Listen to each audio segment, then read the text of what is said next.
ఈరోజు నేను స్కూల్ దగ్గరికెళ్తుంటే దారిలో ఒక పాము కనిపించిందండి.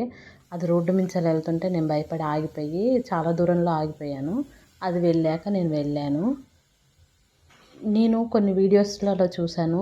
విజయవాడ వరదల్లో అందులో పాములు గూడా ఎళ్తున్నాయి. పాపం ఇంకా వాళ్ళెంత భయపడొచ్చు అని నాకు చాలా భయమేసింది, బాధేసింది.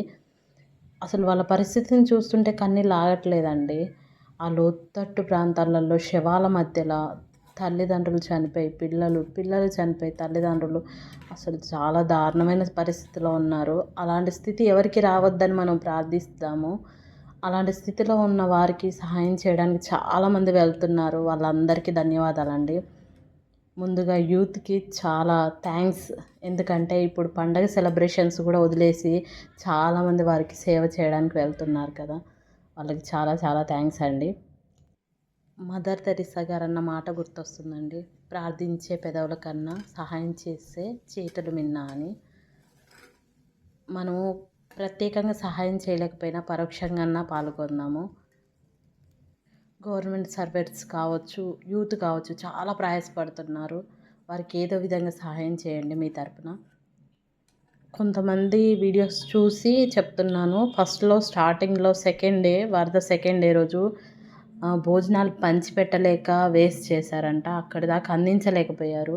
మాకేమో ఎలాంటి భోజనాలు రావట్లేదని చాలామంది పెడుతున్నారు వీడియోస్ అయితే. ఇప్పటికి కూడా లోతట్టు ప్రాంతాల్లో ఉన్నవారికి అందట్లేదు అంటున్నారు. చాలా మట్టుకి అందించడానికే ప్రయత్నిస్తున్నారు. వాళ్ళందరూ సేఫ్‌గా ఉండాలని మనమైతే ప్రార్థన చేద్దాం. మనకు తోచిన సహాయం చేద్దాము. ఒక వీడియోలో చూశాను. ఒక పెద్దావిడ ఫుడ్ కావాలని అందరితో పాటు వచ్చింది. తన వరకు వచ్చే వరకు ఫుడ్ అయిపోయింది. అయితే యూత్ వెళ్ళి మళ్ళీ ఆమెను గుర్తుపెట్టుకొని వెళ్ళి మళ్ళీ తీసుకొచ్చి ఆవిడకి ఇస్తుంటే, "నీకేది కావాలో అది తీసుకో అమ్మా" అంటే, "నాకు ఇప్పటి మందం చాలయ్యా. ఇంకా నాకన్నా లేని వాళ్ళు చాలామంది ఉన్నారు. వాళ్ళ దగ్గరికెళ్ళి ఆహారాన్ని అందించండి" అంది. అసలు ఆ మాట విన్నప్పుడు నాకు కావాలనే స్వార్థంలో తను లేకుండా ఇతరుల గురించి ఆలోచించింది. చాలా గ్రేట్ ఆ పెద్దావిడ. ఒకవైపు వాటర్ లేవు తాగడానికి, కరెంట్ లేదు, తినడానికి ఫుడ్ లేదు. అసలు పిల్లల్ని చూసుకుంటూ వాళ్ళు ఎలా ఉంటున్నారో అసలు ఆ బాధ ఆలోచించుకుంటుంటేనే భయమవుతుంది ఆ పరిస్థితిని. సొంతిల్లులు ఉన్నవాళ్ళు కూడా ఎవరు ఏం పెడతారా అని ఎదురు చూసే పరిస్థితిలో ఉన్నారక్కడ. అలాగే ఆ ప్రమాదం వచ్చినప్పుడు ఆ వరదలు రాగానే చాలామంది వాళ్ళ ప్రాణాలకు తెగించి మరీ ఎదుటి వారికి సహాయం చేశారు. మానవత్వం అనేది మనకి ఆపద వచ్చినప్పుడే బయటపడుతుంది కదా! జేసీబీ డ్రైవర్ 9 మందిని రక్షించాడని తనకి సన్మానం చేశారు. అలాగే మనకి తెలియని వాళ్ళు ఎంతోమంది ఉన్నారు. చాలామంది ఎదుటి వాళ్ళకి సహాయం చేశారు.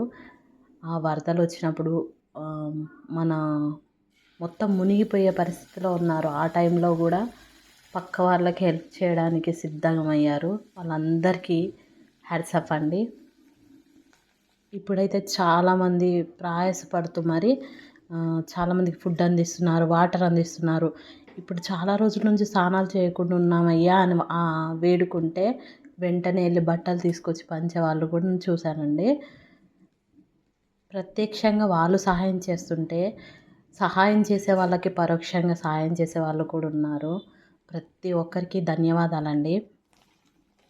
ఇప్పుడు ప్రెజెంట్ పరిస్థితి అయితే కొన్ని ఏరియాలలో వాటర్ తగ్గిపోయిందంట. ఇల్లులు కూడా గవర్నమెంట్ క్లీన్ చేస్తున్నారని విన్నాము. పూర్తిగా వాటర్ తగ్గిపోయి అందరూ సేఫ్‌గా ఉండాలని ప్రతి ఒక్కరం ప్రార్థిద్దామండి. ఇంకా సహాయం చేసే వాళ్ళకి కూడా పరోక్షంగా మనం కూడా హెల్ప్ చేద్దాము. ప్రెజెంట్ అయితే వర్షాలు పడట్లేదు కాబట్టి వాటర్ అంతా పోద్ది అని అనుకుంటున్నాను. అలాగే తొందరగా వాటర్ పోయి అందరూ సేఫ్‌గా ఉండాలని కోరుకుంటున్నాను. మా సైడ్ కూడా వర్షాలు ఆగిపోయాయి. మీ సైడ్ ఎలా ఉందో కూడా కామెంట్ చేయండి. మీ పరిస్థితులు ఎలా ఉన్నాయో కూడా కామెంట్ చేయండి. ఇలాంటి పరిస్థితి ఎవరికి రావద్దని కోరుకుంటూ మరోసారి హెల్ప్ చేసిన ప్రతి ఒక్కరికి ధన్యవాదాలు. Thank you.